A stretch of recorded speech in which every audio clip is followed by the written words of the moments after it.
Hi there, this is my channel, Jaru Walks. In the year 2024, I will embark on an epic walking journey across the United States. I plan to hike 8,000 miles and to cross the US 3 times, via the Appalachian Trail, Pacific Crest Trail, and Continental Divide Trail. In the hiking world, this is known as a calendar year Triple Crown and has been completed by only a handful of hikers in history. The calendar year Triple Crown has traditionally been completed by jumping within or between the trails throughout the year, primarily to avoid snow, but also to avoid other seasonal hazards such as floods, extreme desert heat, and wildfires. For my attempt, I'm trying to hike each trail on a continuous, unbroken, end-to-end footpath, and to accomplish this, I must hike across all 4 seasons. I will be posting weekly updates along the way, so you can join me for the journey. Wish me luck. Alrighty, I think my face shows it, but that was one of the hardest nights of sleep I've ever had. If you just look at the trail right there, the way the water is just collected, that's about what it felt like sleeping last night. What went wrong? Number one was my tarp. Or it could be me not knowing how to pitch my tarp. But to run through it, it has rained for 1.5 days nonstop. So it started not last night, but the night before. And it rained 2 nights ago through the entire night, howling wind. And the toe of my sleeping bag got a little bit wet. Nothing serious. And then it rained all day yesterday and snowed with little pauses here and there, but I was wet the entire day. If it wasn't raining the whole day, I was wet the entire day. And just as like my stuff was drying off at night, like as I was coming towards camp, within 2 hours of camp, heavy rain started. So then I had to pitch my camp in the rain, which is always very unpleasant. And then I finally got inside, everything's dry, all good. And then like maybe an hour and a half after sleeping, I've been trying to convince myself that I wasn't getting wet, but it just felt like my mat was wet. And I have a ground sheet under it, so it shouldn't be getting wet from the ground up. So eventually I just seize up, turn my flashlight on, shine it, and I can see that the tarp right above me has a crease in it, left of where, like the tarp is 2 pieces of fabric that have been sewn together. Just left of the sewn line down the middle, it had billowed down, like it was just catching water there. There was a crease in it, where there shouldn't be. And I could see water was dripping through the material, through the DCF fabric. Okay, well I punch it, and then 10 minutes later I check it again, and at about that time, that's about how long it took for it to refill. So throughout the entire night, every 10 minutes I would wake myself up, punch the material. I had a sense that there's some flaw in it. When I get up here later today to the Crater Lake National Park Center, the village, I'm going to get online to figure out if my tarp has a flaw in it or if I pitched it incorrectly. Before I left camp, I tried to repitch it without the crease and I couldn't do it. So I've pitched my tarp probably through, 12 rainstorms so far. I've never had a drop hit me. So I'm not sure if this crease is a new thing or if it's a result of how hard it was raining, because it was raining harder than it has before, or if it was that was raining harder combined with the fact that I've always just been kind of pitching it in a weaker way. I don't really know. But I'm hoping that it won't rain for the next couple of days, because I'm gonna have to practice. I'm gonna have to look up how to pitch the tarp correctly, although I've already done this. And in my opinion, I feel like there are times where I throw it together quickly, and then there are times where I stake everything out. And I feel like I know how to do it correctly, but I'm definitely gonna be pitching my tarp over the next couple of nights just to nail down that it either is the tarp or that it is the way that I've been setting it up, i.e. like I can correct that and make that problem go away. But my sleeping bag was dripped on steadily all night and now is, I would say, 40% saturated with water, which is awful. Absolutely awful. As of right now, I don't have confidence that if it rains tonight that I could avoid that happening again. I think it would happen again. But Crater Lake National Park has 2 villages up here. One has, I think, free laundry and showers, and the other one doesn't, but it has better food. I was planning just to push to the one with the better food this morning, but now I'm gonna deviate and go to the one that has the showers and the laundry, because like every one of my fingers is so cold that it feels like it was hit by a hammer maybe 15 minutes ago. And so I'm thinking a shower can cure that. And I don't know, you can't really put a sleeping bag in a dryer. I don't know. I think I'd rather risk it and try that than carry out a heavy, wet sleeping bag that's not gonna work. So I gotta figure all that out once I get up here. Anyway, terrible night.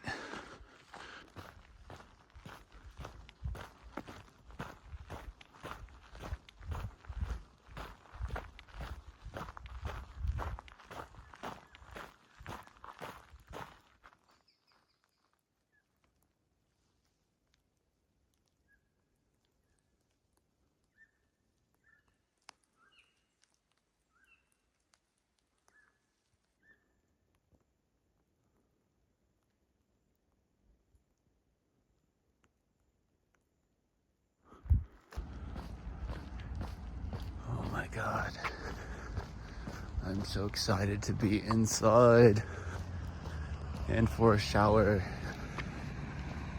I can smell bacon. It's like that Saturday morning smell in your house or near a restaurant. It's like a restaurant you would want to be at. Just the smell of bacon. Just spoke with a guy who's from the UK. I'm not sure if he was from England or Scotland, but I'm gonna guess Scotland. And he said the laundry's out here, the showers are working and they're down here. And then he told me there was a guy camping in the park last night whose tent got washed out from the bottom under. So it could always be worse. That would definitely be worse than being slowly dripped on at night. But I will say that the dripping, the inevitable soaking from the dripping, does add on a psychological factor to it, knowing your fate. But if I could choose, I probably would have chosen to be dripped on all night than to be flooded out. That's a common, I don't know, newer camper mistake, to situate your tent somewhere down, like off of a slope where the water pools, because it'll flow through you or collect, worst case, collect literally where you are. And that's like, I don't know, that's never happened to me before, but that's because I've never put my camp in a low-lying position like that before. Anyway, at least I get to have a shower, I guess. I don't know what I'm gonna do with this sleeping bag. This is the shower. Someone has a Miller Lite up there, living the high life, having a shower beer. And it has that, like, I don't know, public shower smell, but in a good way. Like, it smells like everyone who's been in here was like respectful of the shower, which I don't really know what it means to be disrespectful of a shower, but it just has that good kind of campy smell to it. Like, I don't know, fresh soap and relatively clean. Surprisingly clean, no nasty smell. Oh my God, that shower felt so good. I literally feel amazing now, even though I'm wet and it's cold out. I feel so much better. The feeling has returned to my fingers. For a moment, my body was warm. That's all it takes. last night was incredibly challenging. I'm not sure what the power of positive thinking would have done for me last night as water's dripping onto my sleeping bag. This is only temporary. Let it pass. Focus on the present moment. Ah! That's not a flag for help. That's my attempt to dry out my sleeping bag. Now I'm going over to where the source of the bacon smell is. Alrighty, 3 hours later. Let's say it's most of the way to dry.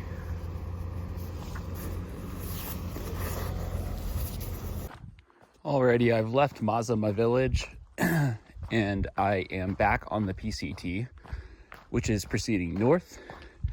And then approximately like a mile, the PCT closes due to the Middle Fork fire ahead.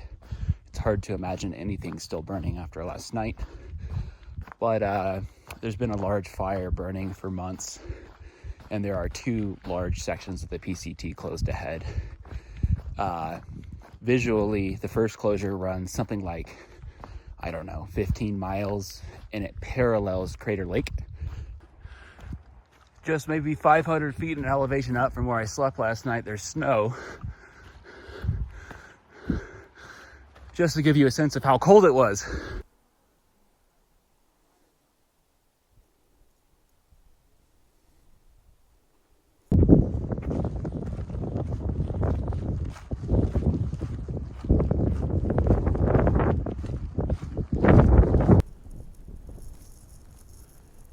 While we're at it, another fun fact about Crater Lake is that there are no rivers that feed it.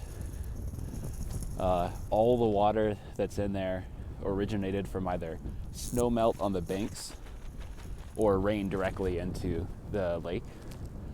And there's enough rainwater and snow water to sustain the levels at a constant depth, more or less, or level in the caldera.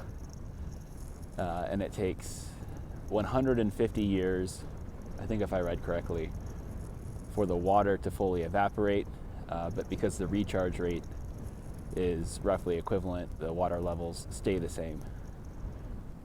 Pretty cool. And again, if you look around, you can see there are no waterfalls feeding it anywhere.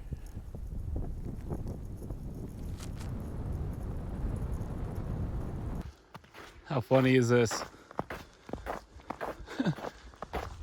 I'm telling you, where I slept last night was just, another 1,000 feet in elevation down from where I am now. It's supposed to be, I think they said 37 degrees Fahrenheit tonight.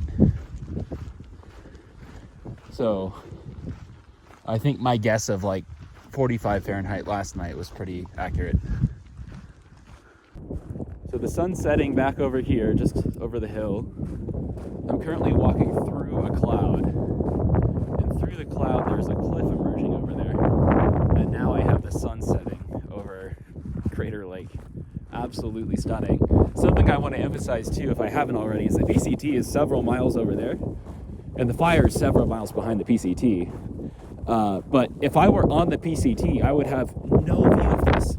It's absolutely stunning to me that the PCT hikes through Crater Lake National Park, but does not connect to the rim trail. Clearly they don't want all the hikers coming through. But anyway, like, if there were anywhere on the PCT for there to be a fire outbreak shutting off the trail, I would definitely perhaps have picked this area, because now I'm able to see Crater Lake. This is so cool.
Okay, so I've reconnected with the Pacific Crest Trail here at the junction with the Rim Trail.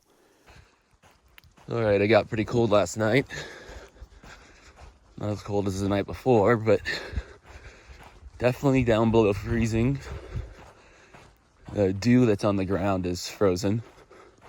My bag got a layer of frost on it. My sleeping bag did not freeze, but that was only because I was inside of it. So when I left the village yesterday afternoon, I did not consult my map to look and see where the nearest water was. It was just so not on my mind, I guess because I'd had so many other problems I was taking care of yesterday. And to be honest, somewhere in my mind, I was just assuming, okay, let's say the water's in 8 miles or even 12 miles, like, you know, it'll be okay. But probably it'll be in the first, 1 mile. Well, turns out that the PCT has one of its longest water carries in this exact stretch in the north. It's a 20-mile water carry. And then where I connected onto the PCT, which was 6 to 8 miles to get back to it, that was also a dry stretch. So, kind of compounding my problems further, I am not even going to be continuing on the PCT here in about 1 to 2 miles. I'm going to right turn on a road, and that road runs for 15 miles.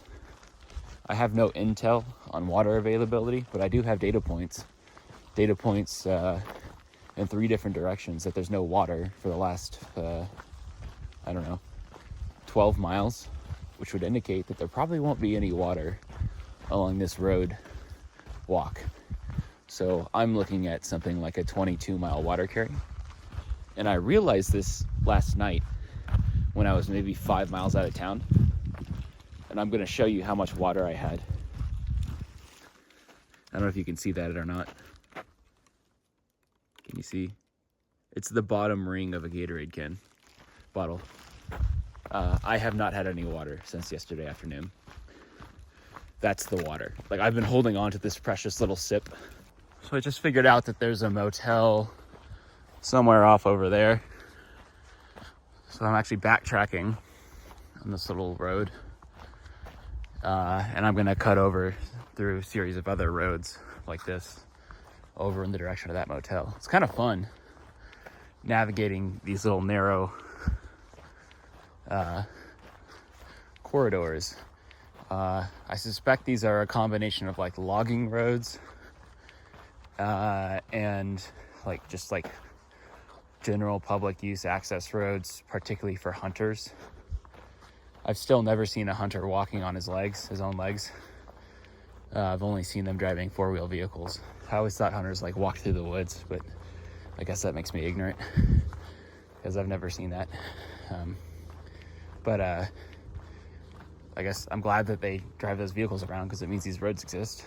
So anyway, using my downloaded offline maps, I actually have these little roads mapped out. And so I'm able to just make use of them, zipping all around these woods. It's pretty remarkable what's mapped in the modern era. I just pay something like $16 a month to Gaia, which enables me to download offline maps. And then I can just put pseudo-transparent layers on those maps. And if I want to overlay where cell phone service is or where a fire is or just other styles of maps, I can do all of that. It's pretty remarkable. I'm in Chimalt. Got jacuzzis, HBO, phones. It's like a dream out of 1995. All right, I'm leaving Chimalt. What a fun, nice little town. Yet again, Oregon on a streak. I stopped in a little restaurant. Everything was made from scratch. Everyone working there was friendly, including the cooks. It's always awesome when the cooks come and talk to you in a restaurant, I think. And then I stopped by the gas station and just like, I don't know, 2 or 3 people stopped to ask me if I was hiking, you know, quote unquote, one of the trails. And this girl said she had, like literally has a vision board, or has like an image of the PCT on her vision board at home. Recently put it on there and said, like she wants to wear exactly what I'm wearing, which like I have like a tie-dye shirt, and then the shorts that I have kind of look like they're tie-dye. And so anyway, she just got super excited. I was like, awesome, like you should definitely do it. And then as she's talking to me, another guy is like, oh, I just hiked the Enchantment Trail, you should check that out. You know, just super, super friendly. I really, really like the people of Oregon so far. And I like Oregon weather-wise, except for the clouds and the rain. But you can't have everything, I guess. Going up some AT grades this morning. Do you think people miss Whiskey Pines Road every now and then?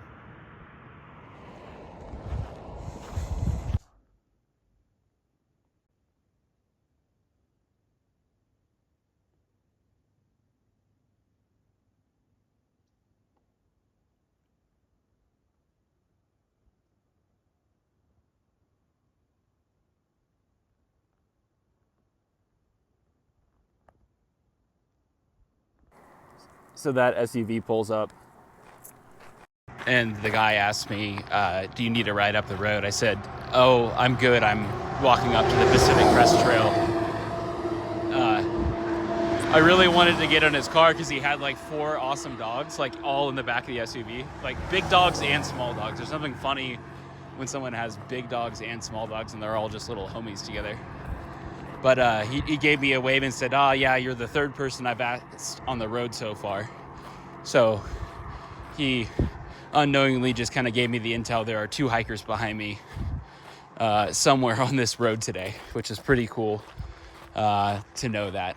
So I don't know, depending on how long I spend up at the lake up here, there's a pretty decent chance I will be meeting those hikers who are coming up behind me. So we'll see about that.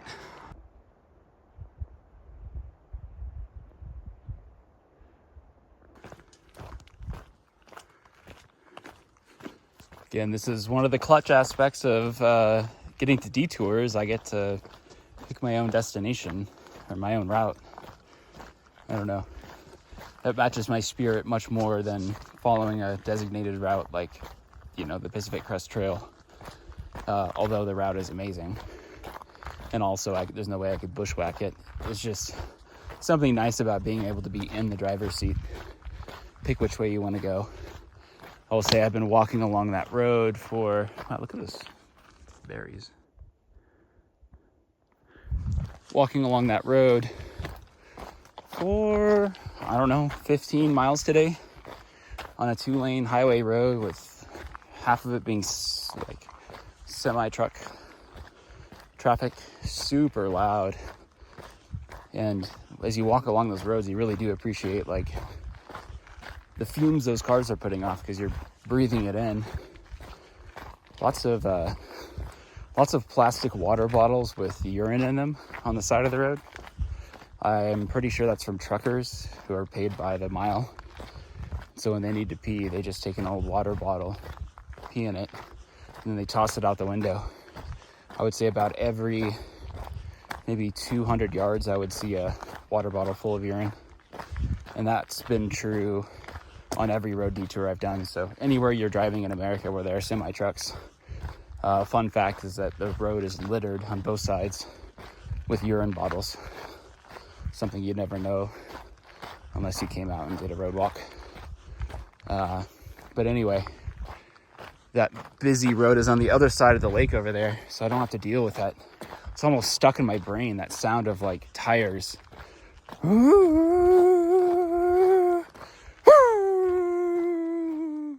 As they pass you, and it's coming from both directions. I like to walk towards oncoming traffic just so that if I were dealing with a nut job, I could see them and jump out of the way. But I don't know. Then you have to actually look those people in the eyes as they come by. And it's funny, like you'll get peace signs and then you'll get people who kind of like stare at you with their mouth open. Not quite sure what to make of those people. Some people just have that look. And then more people than throw the peace sign or wave. They just have this rigid body composure, and they shake their head left and right as if like, you know, you're an idiot or something. I think, like, again, I'm reading through the tea leaves, but I imagine they think that I'm just homeless and I'm using walking as a means of transportation, and then I'm out here like doing drugs or something. Or maybe they just perceive it as like so dangerous that it's beyond comprehension that you would walk along the side of a road. I don't really know. Regardless of whatever they're thinking, none of it's actually true, at least not in my case. So anyway, just interesting, the things one learns as one road walks instead of trail walks. I really don't think you can claim to have walked across America unless you do at least some of those miles on a set of train tracks in the summer.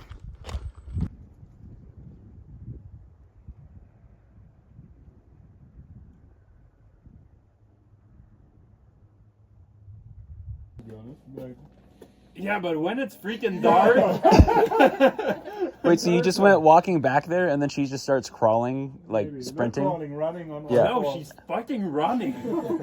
I don't know where I got crawling in my head. Galloping. But she's dressed in all black and she just comes running and screaming at you? She didn't scream. She just like started running.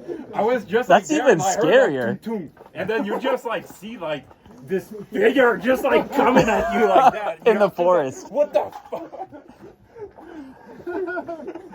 You should have fell down and been. I am leaving the Shelter Cove Marina. Alrighty, this is the closure point that I'm on the other side of now. So from here, I don't know, 40 miles back, the trail was closed. Nice, so that's Fire Detours 2 and 3 wrapped up on the PCT. I guess more to come in Washington. Can be far enough away from you. It's interesting to use paw prints. Something was running. Could be a dog.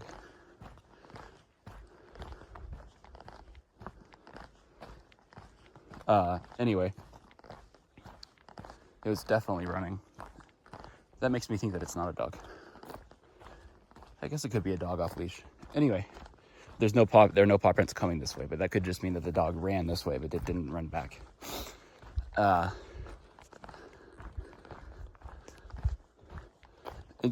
just think this is interesting. Like when people ask, like, "Oh, why would you do a county or trip ground?" This is the type of stuff that I love to learn about.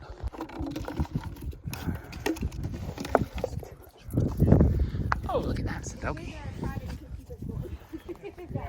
That's like just a little bit further. God, that's pretty cool. Uh-oh.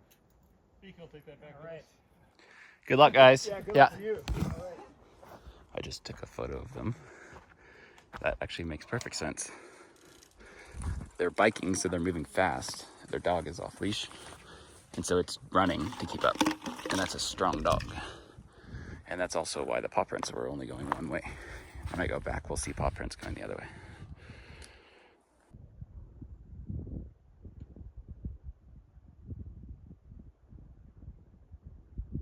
Hands down, this is the most thorough destruction I've ever seen from a wildfire this year or ever.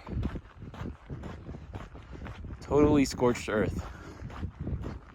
Crazy.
I saw you first.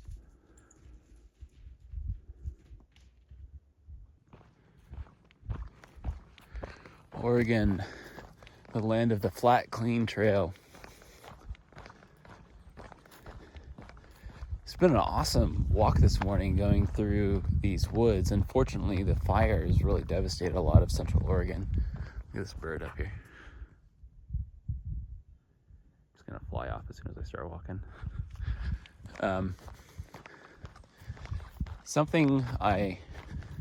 Maybe not, he's brave. It's like a faded robin. Oh, there he went. Forgot what I was saying other than it's just been a beautiful walk this morning. And it's not the extravagant beauty. It's just like, I don't know, peaceful forest area that feels pretty far from roads. It feels like nature's being nature out here, you know? Which is pretty hard to find. I remember walking on the AT and I came across a beaver dam, and I just remember all the way up to like wherever that was, somewhere in like, I don't know, New Jersey or something. I felt like I'd never really encountered even pockets of nature, and it really sticks out to you when you do. That's what I'm here for, food and beverages.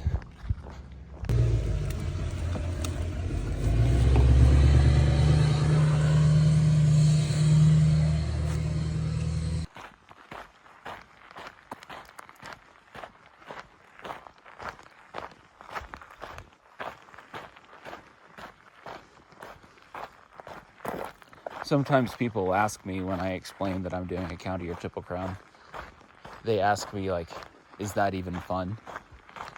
I mean, other hikers will even ask me that, not just like people on the street.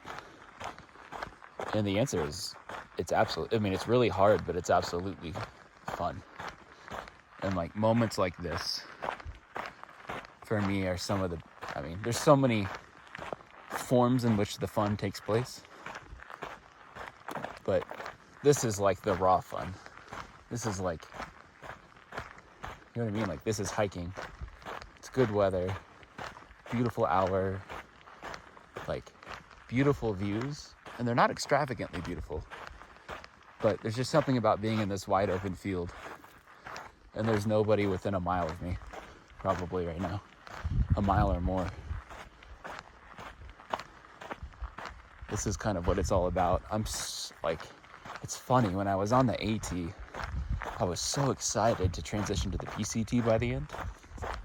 Now looking back on it, there are parts of the AT that I actually miss. Like those shelters, oh my God, I already feel nostalgia for the shelters. And for the hikers, I feel like, I don't mean to slight the PCT hikers, I just feel like the AT hikers I met were just so tough, you know? I feel like a sense of like camaraderie with those people.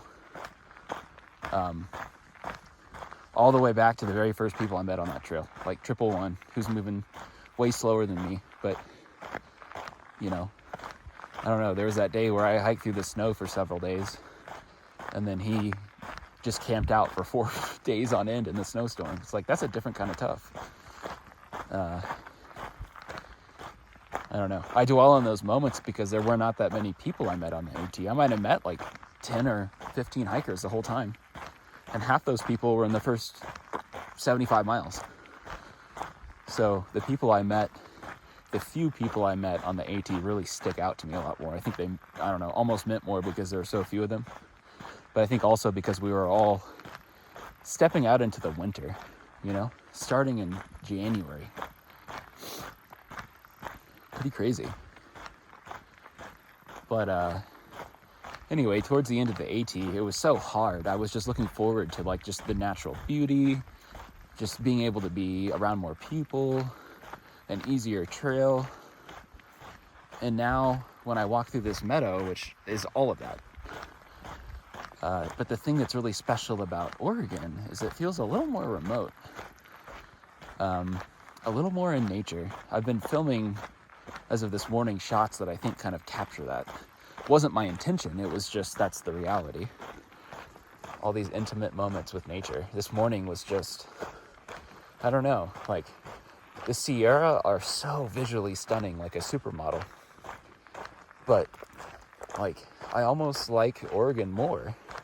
It's just this serene nature. It's just like, it's almost like walking through a museum, you know, different giant rooms with, you know, here's the Egyptian era. Here's, I don't know, Chinese pottery from 3000 BC, you know, all the different rooms. Walking through the nature in Oregon just today, it's like, here's a beautiful pond, here's a beautiful meadow, here's a frozen meadow, now here's a wide open field with a stunning mountain.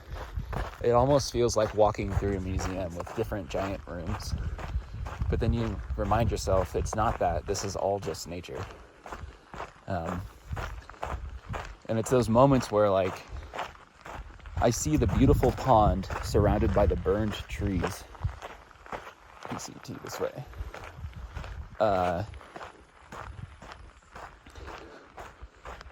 Where I appreciate that the pond survived the fire. It grew back. And then there were these trees there, and they're gone now. And it's sad. But that's also life. You know, I think I saw that last night and this morning. These beautiful ponds, but all the trees around them were burned. But then you look in the pond and you see these ducks, you know, looking for breakfast, sticking their head under the water. You can hear woodpeckers just tapping away in the distance. It's just, all of life is happening.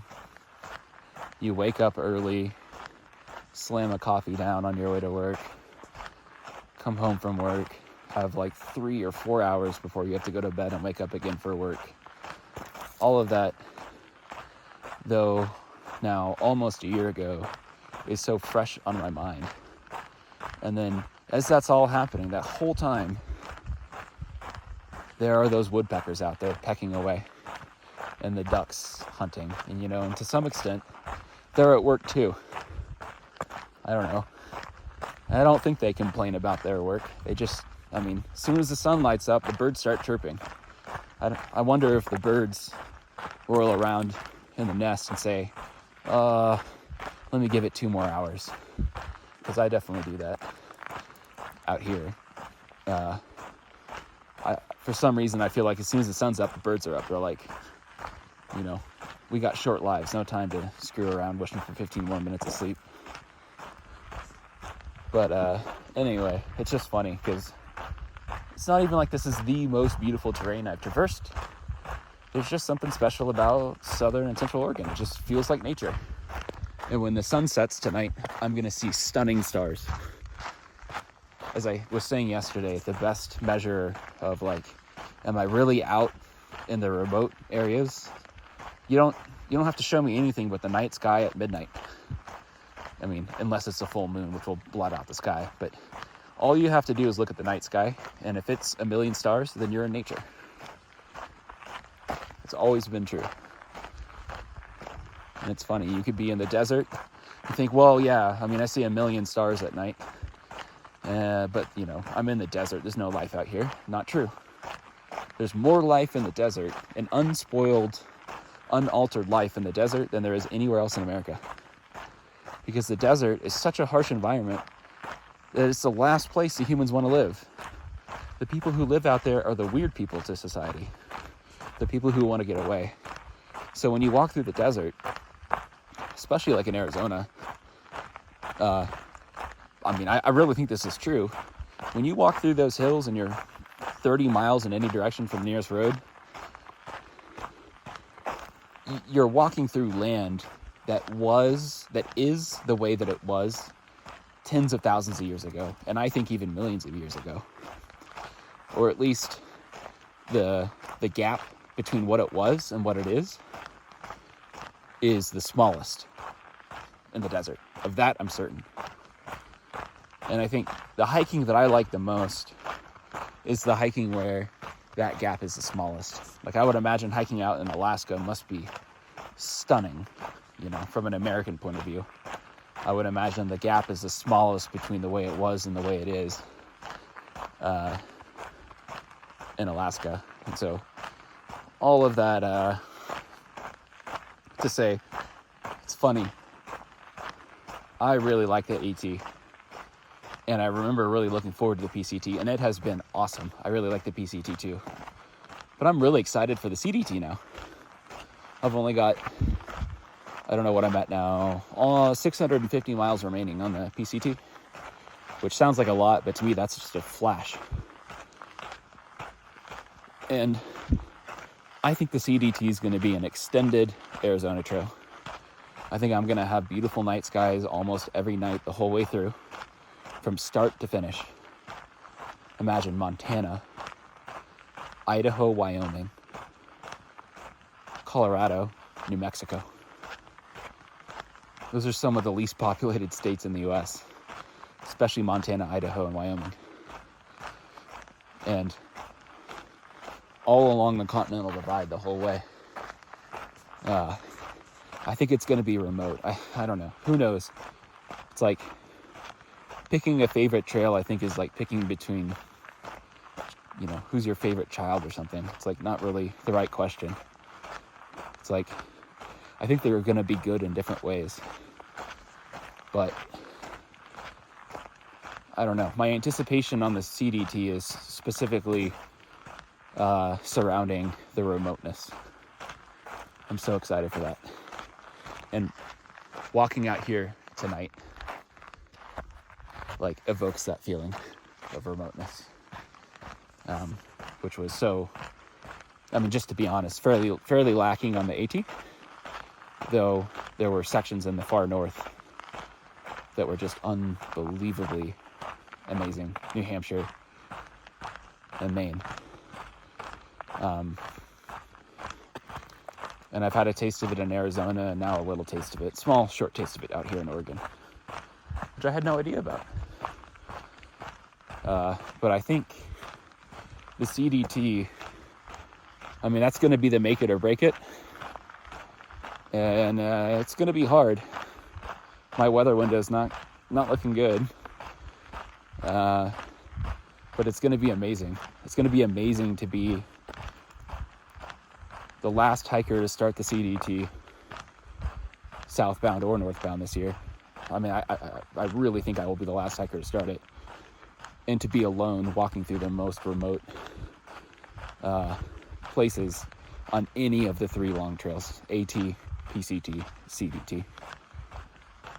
Most people have heard of the AT, and many people have heard of the PCT. A lot of people have not heard of the Continental Divide Trail. I remember the first time someone told me about it. I think I'd seen it on a map before.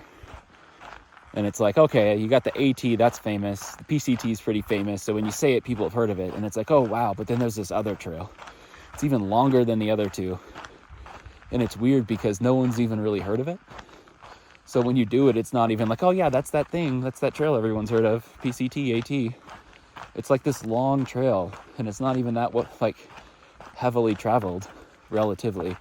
And it's not that well known, relatively speaking. There's just something epic about it. It evokes a different feeling for me.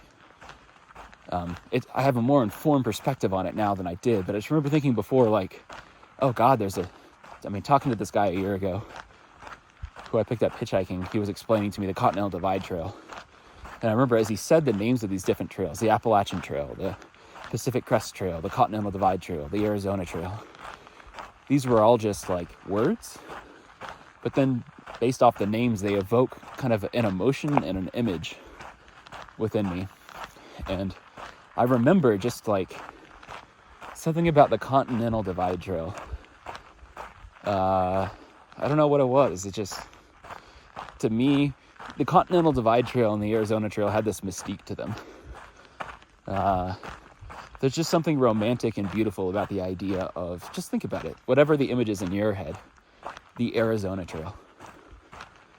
Whatever that image is that it brings up, the Arizona Trail. I imagine this long, dusty track, just like the one I'm on,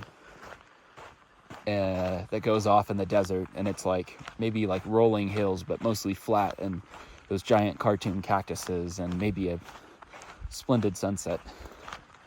That's a decent characterization. And then there's the Continental Divide Trail, And I imagine like this trail that's so long, you just can't even begin to fathom it.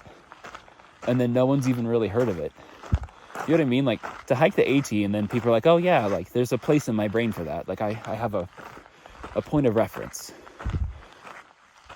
But then you tell someone you hike the Continental Divide Trail and they don't even know what that is. I'm gonna go hike some trail that's somewhere between 2,600 and 3,100 miles long. And no one's even heard of it. And it runs along the Continental Divide at like 9 to 10,000 feet of elevation. I don't know.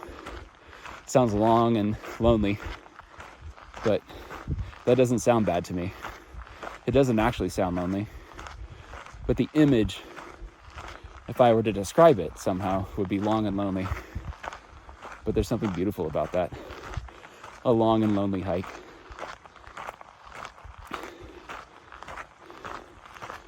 Even lonely can be good.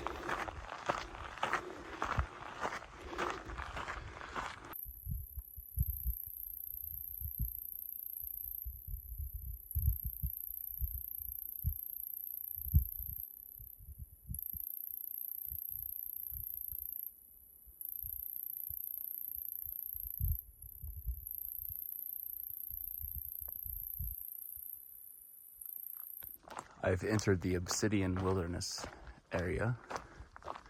I assume this is obsidian rock.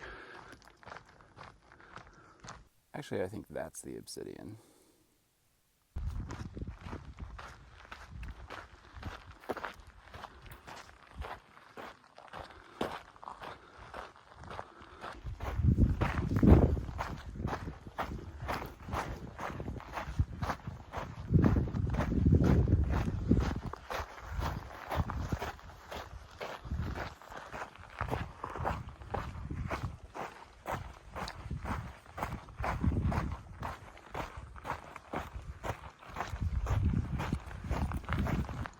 You're never too far from an old wildfire out here.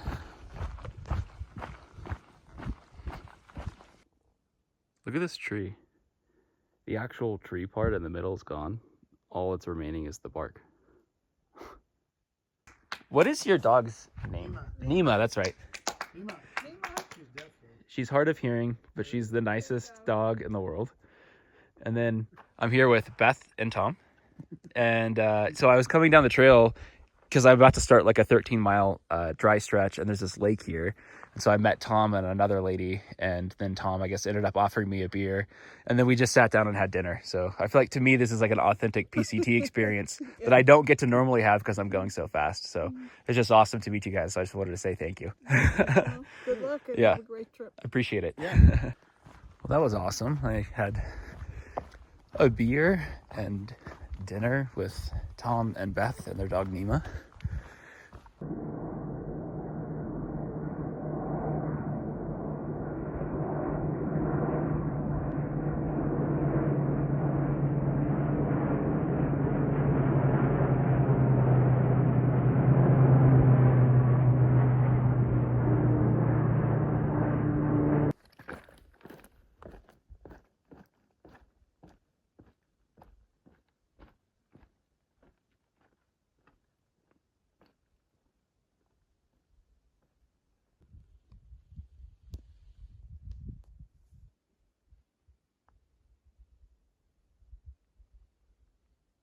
It's pretty interesting.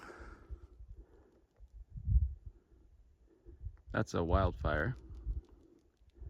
From the looks of it, it started in the last 24 hours because it's not very big. The source of the smoke is confined to a smallish area behind that mountain. That's a better view of the fire.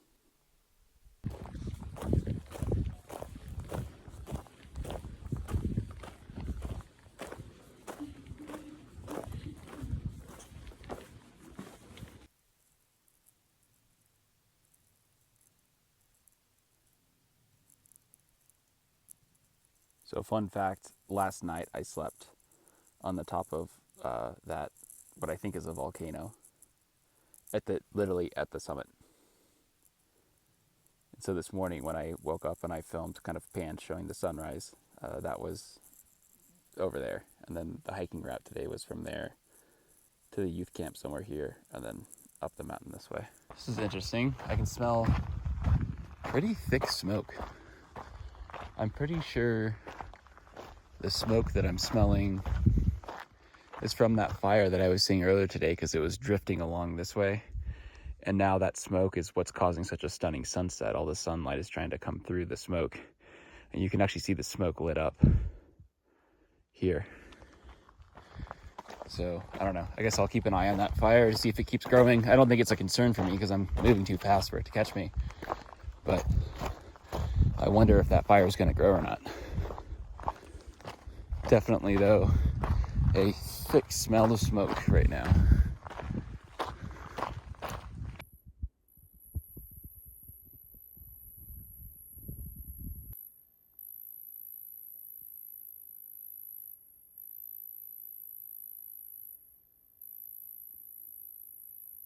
I've never seen mountain goats before.